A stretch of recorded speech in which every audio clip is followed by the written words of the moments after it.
Eu me lembro daquela noite como se fosse ontem, uma memória que se infiltra nos meus sonhos como uma névoa persistente, carregada de cheiros e sons que ainda ecoam no silêncio da minha mente. Era um restaurante aconchegante no coração pulsante do centro de São Paulo, um daqueles lugares escondidos em ruas estreitas, onde as luzes suaves penduradas no teto criam sombras dançantes nas paredes de tijolo aparente, e o tilintar constante das taças de vinho parece uma sinfonia discreta de celebrações alheias. O ar estava impregnado com o aroma de pratos quentes, carnes grelhadas, ervas frescas, um toque de alho e pimenta que pairava como uma promessa de conforto. Eu, Gediel Santos, aos 26 anos, um especialista em logística que passava os dias imerso nos meandros da Avenida Paulista, com suas planilhas intermináveis e rotas otimizadas que pareciam mapas de uma vida previsível, me encontrava ali como centro involuntário de uma despedida forçada. Acusado anonimamente de conduta imprópria, rumores vagos, sem nomes, sem provas concretas, sem qualquer investigação formal, eu havia recebido um envelope gordo repleto de notas que supostamente compensavam minha saída precoce, acompanhado de um discurso ensaiado de reestruturação corporativa, palavras vazias que soavam como um adeus disfarçado de oportunidade. O jantar, que deveria ser uma reunião tranquila com amigos e colegas que eu considerava próximos, quase família após anos de happy hours e promoções compartilhadas, era, na verdade, o palco perfeito para a armadilha que eu mesmo havia meticulosamente armado. Uma armadilha para expor, de uma vez por todas, a traição profunda de Mayra, minha esposa de 5 anos, a mulher que eu amava com uma devoção cega, construída sobre jantares caseiros e planos de um futuro simples, mas sólido. Tudo começou meses antes, em uma tarde chuvosa de outono, quando o céu de São Paulo despejava sua melancolia habitual sobre a cidade. Eu havia pegado o celular dela por engano, o dela e o meu eram idênticos, pretos e lisos como conchas polidas, e, enquanto esperava uma ligação importante no trabalho, meus dedos roçaram acidentalmente na tela desbloqueada. Lá estavam elas, mensagens que queimaram como ácido em meus olhos.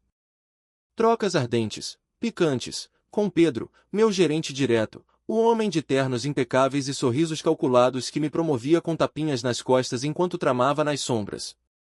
Não eram flertes inocentes, daqueles que se dissipam com um riso constrangido, eram planos concretos, detalhados como um itinerário de logística que eu mesmo aprovaria. Motéis escondidos na marginal Tietê, com suas fachadas neon piscando promessas vulgares sob a ponte, promessas sussurradas de uma vida melhor, livre do marido chato e previsível que eu representava em suas narrativas. Ele é bom, mas sufocante, escreveu ela uma vez, seguida de um emoji de coração partido que parecia zombar de mim. Mayra, com seu perfume barato de supermercado, aquele floral doce que eu comprava para ela nas farmácias de esquina, e suas risadas forçadas em jantares familiares, traía não apenas o casamento que construímos com noites de Netflix e viagens curtas para o litoral, mas anos de confiança inabalável, de confidências compartilhadas na cama às 2 da manhã, de sonhos de filhos e uma casa própria nos subúrbios. Naquele momento, sentado no sofá da sala, com a chuva batendo na janela como um julgamento divino, senti o mundo encolher. Meu peito apertou, uma náusea subiu pela garganta, e por um instante, imaginei confrontá-la ali mesmo, com as evidências na palma da mão. Mas não. A raiva se transformou em algo mais frio, mais calculado, a precisão de um logístico traçando rotas alternativas para evitar engarrafamentos fatais. Planejei em silêncio, noites inteiras acordado, laptop aberto no escuro, criando logs falsos que pareciam autênticos, manipulando metadados com ferramentas que aprendi em cursos online obscuros, e preparando um PowerPoint devastador, slide por slide, como um roteiro de vingança cinematográfica. Usei Ana e Clara, as irmãs delas, Ana, a tagarela de cabelos cacheados e unhas sempre pintadas de vermelho, e Clara, a mais quieta, com olhos que devoravam dramas alheios como novelas, como cúmplices involuntárias. Plantei sementes de brincadeiras sobre meu suposto comportamento inadequado no RH, sabendo que elas, com seu amor por fofocas e intrigas familiares, as espalhariam como fogo em palha seca. Elas adoravam drama, eu as dei o combustível perfeito, sem que soubessem o quão perto estavam de incendiar suas próprias vidas. A noite do jantar chegou como um furacão disfarçado de brisa. O restaurante estava lotado de rostos familiares, colegas de equipe com gravatas afrouxadas, amigos de infância que eu via raramente, e as irmãs de Mayra, sentadas à mesa principal com taças de espumante borbulhante. O ar vibrava com conversas leves, risos preliminares, o som de talheres tilintando contra pratos de porcelana fina. Eu me sentei no centro, vestindo uma camisa social que Mayra havia engomado naquela manhã, sentindo o tecido roçar contra minha pele como uma armadura fina. O cardápio era um ritual, entradas de pastéis quentes, saladas crocantes, e o prato principal, um bife suculento que cheirava a paraíso. Mas eu mal toquei na comida, meu apetite havia sido devorado pela antecipação. Então, veio o momento. Ana, com sua energia efervescente, abriu uma caixinha de veludo negro, um presente surpresa que ela anunciou com um floreio teatral. Dentro, uma coleira de plástico barata, vermelha e chamativa, como algo saído de uma loja de fantasias. Deveríamos ter algemas de verdade. Ela riu alto, sua voz ecoando pela mesa como um sino rachado, combinaria perfeitamente com as queixas anônimas no RH sobre o nosso Gediel safado. A mesa irrompeu em gargalhadas coletivas, um coro de hilaridades falsas que me atingiu como facadas. Rostos que eu confiava agora distorcidos em máscaras de zombaria, taças erguidas em um brinde à minha suposta ruína. Eu sorri, um sorriso mecânico, ensaiado no espelho naquela tarde, a faca na minha mão direita cravada no bife intocado, o metal frio contra a palma suada. Meu coração batia como um tambor de guerra, mas a voz saiu calma quando eu disse, que generoso. Mas esperem, eu tenho um presente para todos. Com um clique discreto no controle remoto escondido no bolso, liguei o projetor montado na parede do restaurante, um arranjo prévio com o gerente, justificado como apresentação de despedida. Os slides surgiram na tela branca, iluminando a sala com uma luz impiedosa.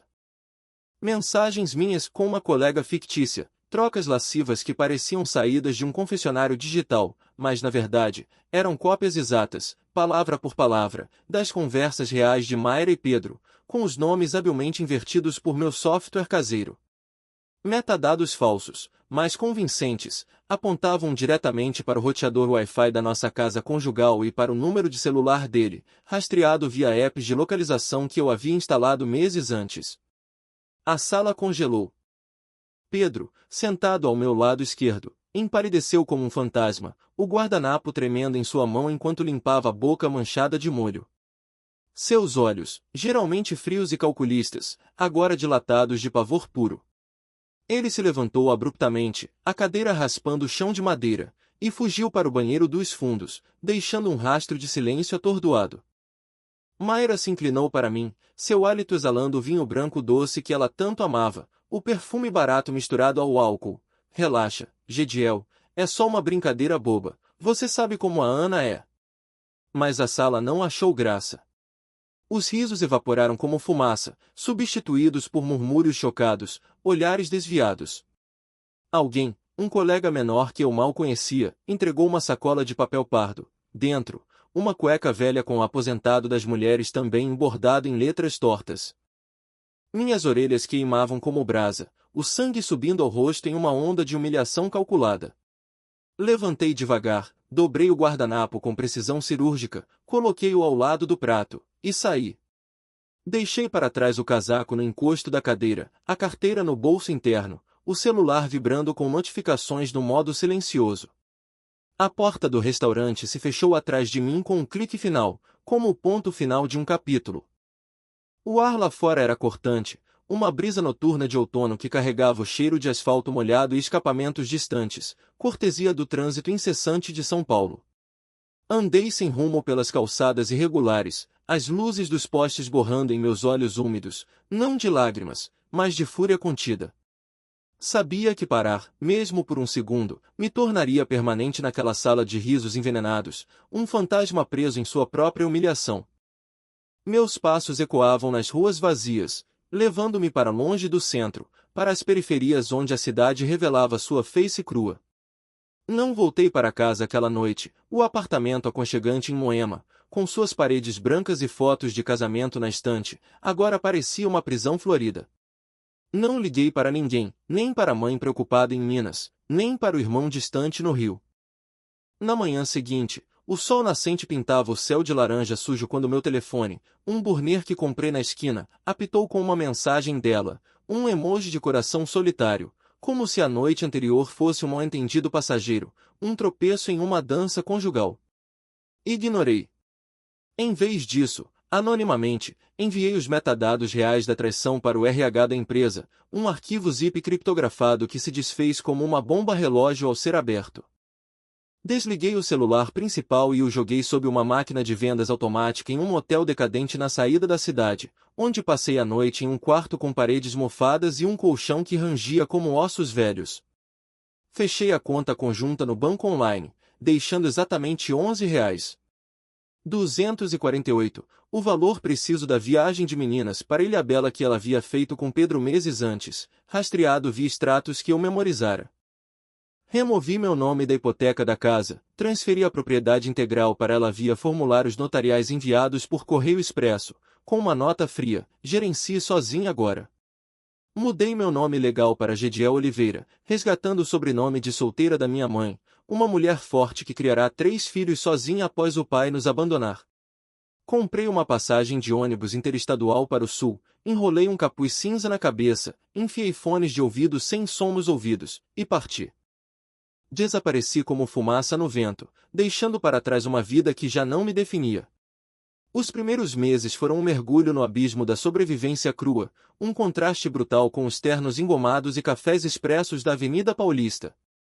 Morei em motéis fétidos nos arredores de cidades esquecidas, quartos com lençóis manchados e TV chiando novelas antigas, depois, porões úmidos em pensionatos de Curitiba, onde o mofo subia pelas paredes como veias escuras, e galpões abandonados sem encanamento decente, onde o cheiro de ferrugem e umidade se misturava ao suor noturno.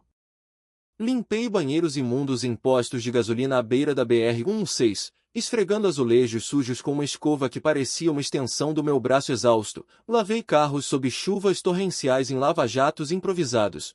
A água gelada escorrendo pelas costas enquanto clientes impacientes buzinavam, carreguei caixas pesadas de frutos do mar às 3 da manhã em armazéns fedorentos no porto de Paranaguá, o cheiro de peixe podre impregnando minha roupa como uma maldição.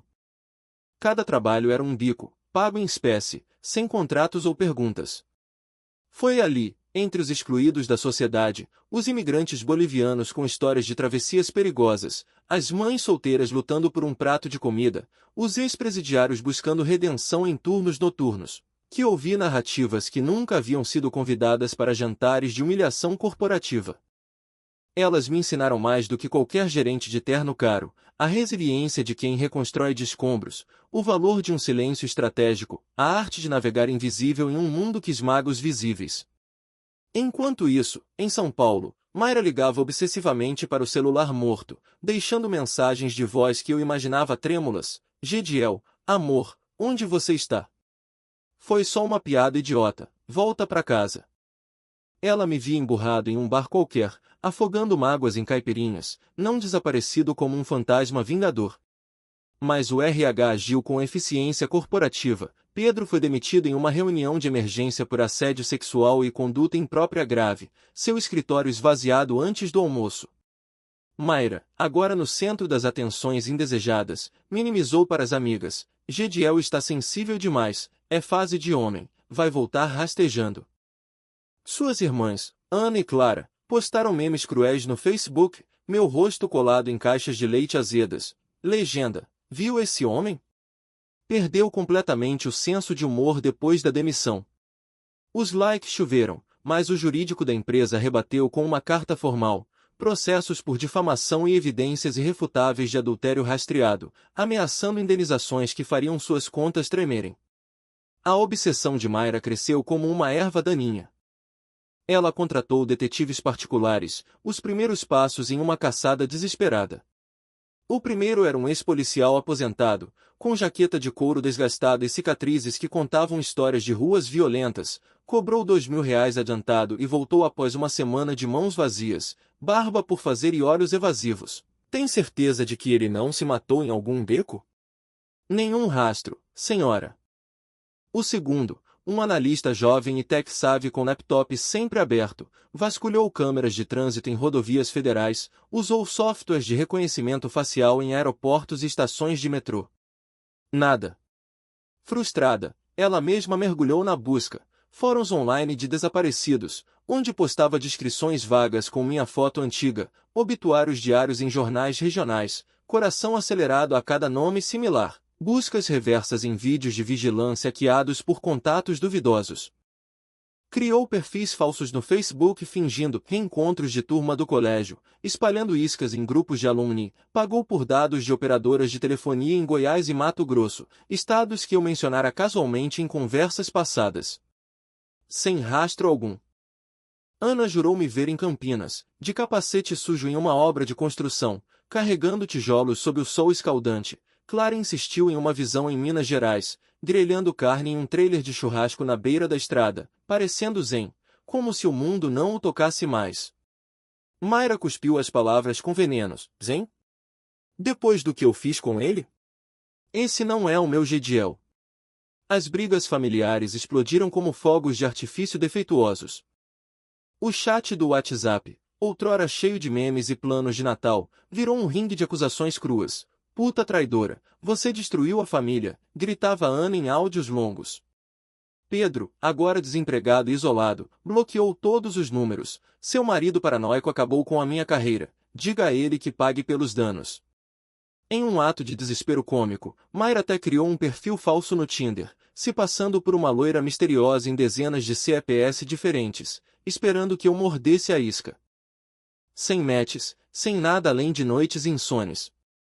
Ela se tornou uma sombra de si mesma, obcecada e irrelevante, o espelho refletindo uma mulher cujos olhos fundos contavam uma história de perda irreparável. Enquanto o caos se instalava em São Paulo, eu me reinventava em Curitiba, a cidade das araucárias e chuvas finas que lavavam as ruas como lágrimas purificadoras.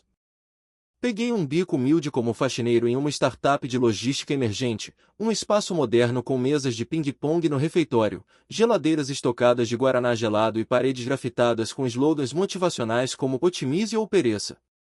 Era um mundo leve, contrastando com a rigidez corporativa que eu deixara para trás, cheio de jovens empreendedores de camisetas casuais e ideias disruptivas. Comecei deixando bilhetes anônimos sob teclados empoeirados. Roteamento escalonado pode cortar 13% de tempo ocioso em entregas urbanas. Teste com algoritmo simples.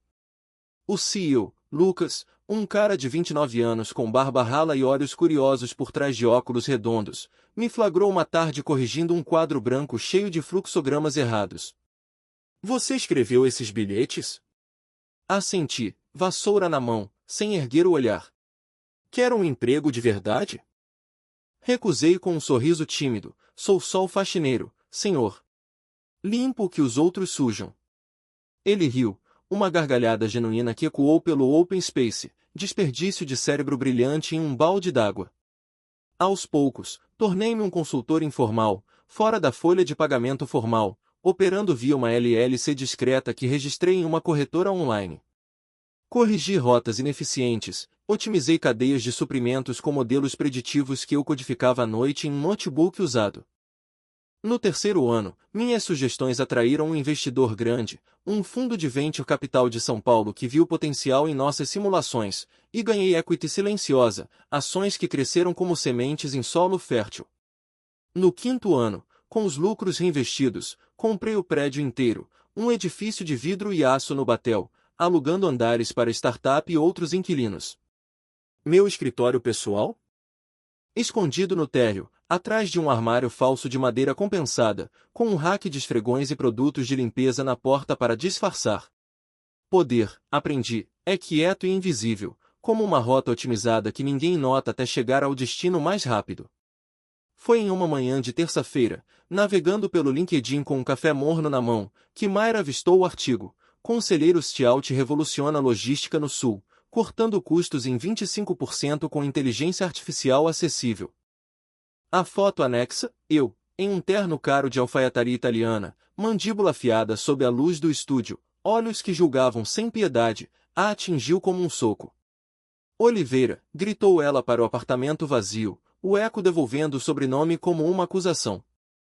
Revirou o álbum de casamento empoeirado na prateleira alta, comparando traços, o mesmo queixo quadrado, os mesmos olhos castanhos que outrora olhavam com adoração. A raiva reacendeu como brasas sob cinzas, misturada a um pavor gelado. Sem pensar duas vezes, dirigiu 3 horas pela BR-277, o carro alugado rangendo em curvas, blazer apertado contra o corpo que o tempo e o estresse haviam arredondado, saltos altos clicando nervosamente no asfalto do estacionamento. A segurança do prédio, um homem corpulento de uniforme azul, bloqueou a entrada. Não há nenhum Gediel aqui, senhora. Só o Sr. Oliveira, e ele não recebe visitas sem agendamento. A recepcionista, uma mulher de uns 40 anos com unhas impecáveis e voz gélida como gelo, confirmou pelo interfone: ele sabe que você está aqui, traidora. Qualquer resposta virá via advogado, e prepare-se para mais papéis no correio. Mayra esperou 47 minutos na calçada, sob uma chuva fina que embaçava os vidros, o batom borrando com o suor frio. Naquela tarde, eu enviei um e-mail anônimo ao RH do emprego atual dela, anexando mais provas irrefutáveis, áudios recuperados, localizações GPS de motéis, extratos bancários cruzados. Semanas depois, um envelope bege selado chegou pelo correio dela, um convite elegante para a gala anual de acionistas no prestigiado Clube Bela Vista, um bastião de elite paulistana com salões de mármore e vistas para o parque. Mayra foi, impulsionada por uma mistura de curiosidade mórbida e esperança teimosa, deixando as irmãs no estacionamento em um carro alugado, motor ligado como plano de fuga. Seu vestido bordô, comprado em uma promoção anos antes, estava desbotado nas costuras, os saltos apertados mordendo os pés inchados, o batom aplicado torto em mãos trêmulas. O salão de eventos era uma catedral de vidro e luxo, lustres de cristal pendurados como constelações, um quarteto de cordas tocando Vivaldi em tons suaves, garçons de luvas brancas circulando com bandejas de canapés delicados e champanhe importado. Sussurros a seguiam como fantasmas. Olha lá, a traidora que o Oliveira largou, dizem que ela destruiu o casamento dele com o chefe. Eu estava posicionado sob um arco de aço polido, terno preto italiano abraçando o corpo agora esguio e confiante, um copo de uísque single malt na mão esquerda, o gelo tilintando levemente. Meu sorriso não chegava aos olhos, frios como o vidro ao redor. Ela se aproximou hesitante, voz fina e trêmula cortando o ar: Gediel, por favor, me ouça. Corrigi com voz baixa, mas firme: Oliveira agora. O que você quer, Mayra? Como você virou isso tudo depois da minha traição? Eu achava que você voltaria, que perdoaria. Respondi, girando o copo devagar: você me deu a liberdade que eu nem sabia que precisava.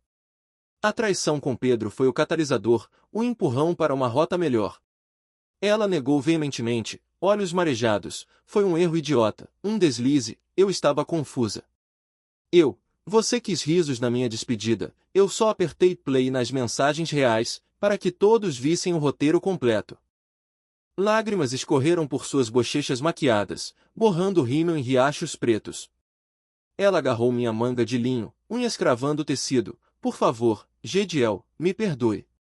Eu mudei, juro. Eu me soltei gentilmente, obrigado pela traição que, no fim, me libertou de verdade. Com outro clique no controle, ativei o projetor central, prints autênticos das mensagens de Mayra e Pedro, ampliados em alta definição, com timestamps e emojis incriminadores. O salão congelou em um silêncio atordoado, acionistas influentes trocando olhares chocados, o quarteto pausando mid-note. Ela desabou do lado de fora minutos depois, saltos rachando no asfalto irregular do estacionamento, as irmãs correndo para ampará-la em um abraço desajeitado. Mayra sofreu as consequências como ondas de um tsunami emocional, cada uma mais devastadora que a anterior. Perdeu promoções no trabalho, o RH, agora ciente de tudo, a rebaixou para tarefas administrativas monótonas, longe das reuniões executivas que ela cobiçava. Amigos evaporaram como névoa matinal, convites para churrascos cessaram, mensagens no grupo de WhatsApp rarearam para silêncios acusadores. Rumores circulavam pelos corredores da empresa como vírus: a traidora que fudeu o marido e o chefe, cuidado com ela, destrói tudo que toca. A casa em Moema, outrora um ninho de amor, virou um fardo esmagador, hipoteca sozinha para pagar, telhado vazando em tempestades de verão que transformavam o quarto em uma piscina rasa, paredes mofadas ecoando sua solidão. Na terapia, marcada às pressas com uma psicóloga de olhos compassivos, ela revirou o passado como páginas de um diário queimado. Era tudo tão leve no começo, como um samba improvisado na praia, risadas fáceis e toques roubados. Mas fugiu do controle, virou uma bola de neve que me enterrou. Meses depois, assistiu a um painel em Brasília sobre inovação em logística, onde meu case, anonimizado como Traição como Combustível para a Resiliência Empreendedora, foi apresentado por um palestrante convidado. Chorou no auditório lotado, aceitando pela primeira vez a culpa plena, o peso de suas escolhas como âncoras em seus ombros. As irmãs, outrora aliadas, agora brigavam abertamente. Sua traição egoísta destruiu tudo, Mayra. A família, o Gediel, até nós. Explodia Ana em ligações noturnas. Ana acabou fugindo para Salvador, buscando refúgio no axé em praias distantes. Clara enfrentava um divórcio amargo, culpando Mayra por ter contaminado o exemplo de casamento na família. O chat familiar silenciou de vez, um cemitério digital de notificações não lidas. Desesperada por validação, ela tentou reconquistar as redes sociais, postou fotos de viagens falsas para o Nordeste, montagens de feijoadas caseiras com filtros quentes, stories de sorrisos forçados em cafés chiques. Mas os likes rarearam como chuva em seca, comentários cruéis pipocavam. Traiu o marido fiel e perdeu tudo: emprego, casa, dignidade. Karma é uma vadia. Mas, como as cinzas de um incêndio que fertilizam o solo, Mayra começou a mudar, pedaço por pedaço, em uma reconstrução lenta e dolorosa.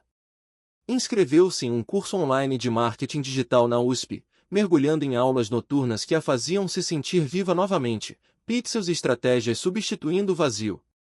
Mergulhou em aulas de samba na escola do bairro, o ritmo pulsante dos tambores reconectando-a com raízes cariocas esquecidas, o suor escorrendo, os quadris balançando em uma catarse rítmica que expulsava demônios internos. Refinanciou a casa com a ajuda relutante de Clara, que enviava parcelas mensais com bilhetes azedos, não por você, mas pela memória da mãe. Quitou dívidas acumuladas, incluindo uma pensão retroativa por adultério determinada judicialmente, cada real doado como penitência. Namorou timidamente um professor de história da USP, um homem de meia-idade com óculos de armação fina e lealdade inabalável, que ouvia suas confissões sem julgamento, construindo um amor baseado em transparência nua. Voluntariou em carnavais comunitários, organizando blocos para crianças de favela, o glitter e as plumas um bálsamo para sua alma ferida. Reconectou-se com amigas fiéis, poucas mas verdadeiras, em cafés tranquilos onde riam de bobagens sem sombras do passado. A família renasceu aos poucos, como uma árvore após a seca, feriados em família com Ana e Clara, agora em reuniões tensas mais progressivas, perdões tímidos trocados sobre vinhos baratos e pratos de arroz e feijão. Apagou fotos antigas das redes, deletando capítulos obsoletos, escreveu uma carta longa via advogado, palavras rabiscadas à mão em papel perfumado. Sinto muito pela traição que cometi, pelo homem que machuquei e pela vida que roubei de nós. Desejo a você a felicidade verdadeira que merecia desde sempre. Enquanto Mayra tecia sua teia de redenção, eu expandi horizontes com a voracidade de quem descobre asas após anos engaiolado. A startup abriu uma filial em Lisboa, a cidade das colinas e bondes rangentes, firmando parcerias inovadoras com a UFRJ para integrar inteligência artificial em logística sustentável, algoritmos que previam atrasos climáticos e otimizavam rotas verdes. Doei anonimamente para programas de educação em favelas do Rio e São Paulo, inspirado nas minhas próprias raízes humildes, a casa de tijolo cru em Belo Horizonte, onde a mãe costurava a luz de vela para nos alimentar. Morei em Porto, num apartamento discreto no Ribeira com vista para o Atlântico revolto, caminhadas ao amanhecer pela orla, o sal no ar limpando os pulmões, leituras sobre futebol português em cafés escondidos, sem dramas ou olhares curiosos. Uma vida sem os ruídos da traição, apenas o sussurro das ondas. Vendi a empresa por um valor astronômico em uma negociação tensa em Madrid, o cheque eletrônico piscando como um troféu reluzente. Escrevi memórias anônimas sobre resiliência, publicadas em um blog obscuro sob pseudônimo, capítulos que falavam de quedas e ascensões sem nomes próprios. Em uma conferência lotada em Barcelona, sob aplausos de executivos globais, declarei ao microfone: traição não quebra, constrói impérios para quem sabe navegar as ruínas. Respondi à carta de Mayra com uma nota breve, digitada em um café com vista para o Douro, igualmente. Viva sem chifres, e encontre sua própria rota. Anos se passaram como páginas viradas em um livro grosso, e Mayra casou novamente, em uma cerimônia simples na praia de Santos, com um parceiro que conhecia cada sombra do seu passado sombrio, o professor de história, agora marido, trocando votos sob o sol poente.